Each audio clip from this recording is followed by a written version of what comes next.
Today the puppies hit a new milestone. The whelping box has become a pen.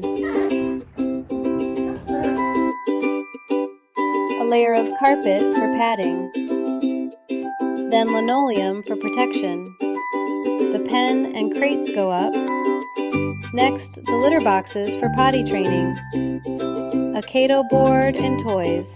Finally, the puppies are introduced to their new living space.